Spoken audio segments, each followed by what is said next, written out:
Zimbabwean President Robert Mugabe is expected to hold a media briefing in Harare amid speculation of an intermediate cabinet reshuffle. Now, this comes as ZANU-PF's youth league has called for the country's Vice President Emmerson Mnangagwa to be fired and to be replaced by First Lady Grace Mugabe. The Youth League says the First Lady has unquestionable loyalty and no ambitions to work against President Mugabe. And the support for Grace Mugabe comes after she once again attacked the country's Vice President over the past weekend. Addressing a multi-church gathering, the First Lady accused Mnangangwa of having wanted to take power from Mugabe for more than 30 years. And her attack is seen as a clear indication that she wants Mnangangwa out before ZANU-PF Special Elective Conference in December.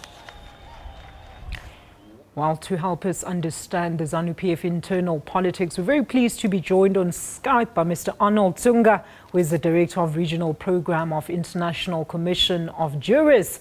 Tsunga joins us from the Gambia, where he is on a work-related visit. A very good afternoon to you, sir. Thank you so much for joining us.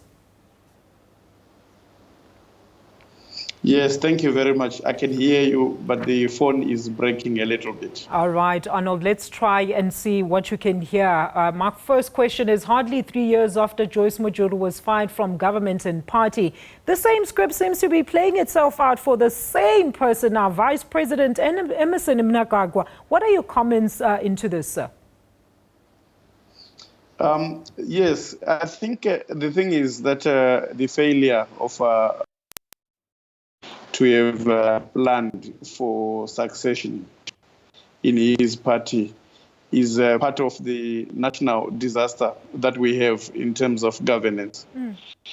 So the Mnangagwa underestimating the appetite of Grace Mugabe for succeeding her own husband, as much as the current handlers of Grace Mugabe are thinking that by overthrow of Mnangagwa from being vice president, that they will be able to manage her. I don't think so. What is clear now is that she is positioning herself to take over as the next president from her own husband. But then, Arnold, so yes, Arnold, but maybe tell us about the current party policy when it comes to the succession debate within the ZANU-PF. Currently, what does it say? Who is to succeed the president? How is that election actually even brought up and conducted? National constitution, the succession process would be that if Mugabe was to be disabled from being able to discharge his duties as president, then one of the vice presidents would take over for the party itself to elect someone who would then complete the current term of Mugabe. So this is why it is important for Grace Mugabe to be elevated to be one of the vice presidents.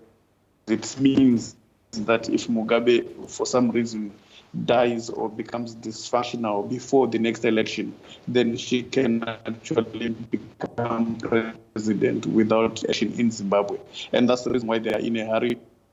But Arnold, I mean, looking at the time that this was presented, it feels a bit opportunistic. I don't know if you can still hear me, but let's talk about the charges that have been brought against Mnangagwa. They are pretty much more or less the same thing, which is fanning factionalism and plotting to overthrow President Mugabe. Talk to us about these allegations. You see, they're not really serious allegations. They are convenient to raise now because it creates a basis on which Mnangagwa can be removed. Yes. But you see, the funny thing is that Grace Mugabe herself is doing exactly the same thing, wanting to succeed her own husband, as much as Mnangagwa will have the right to also have an ambition to succeed Mugabe. So it doesn't Mugabe's ambition any better than Mnangagwa's, but she's using proximity to president and his wife to then muscle state resources to try and push her rivals, which is Mnangagwa now. All right, Arnold, maybe talk to us about the impact that this all will have on the country, and not just the country, on the party itself. As we've seen the opposition there also not getting forward in terms of stamping out that democratic footprint to say this is the rightful party that you should be voting for come the next elections.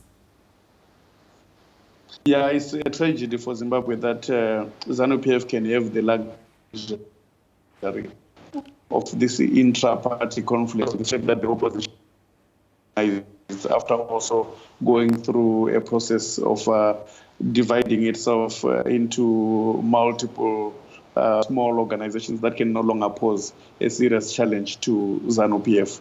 So because of that, ZANU-PF have a messy intra-party conflict, and to get Mnangagwa out because of the fact that really whoever succeeds ZANU-PF in ZANU-PF is the one who is likely to become the next president of the country. That's their calculation.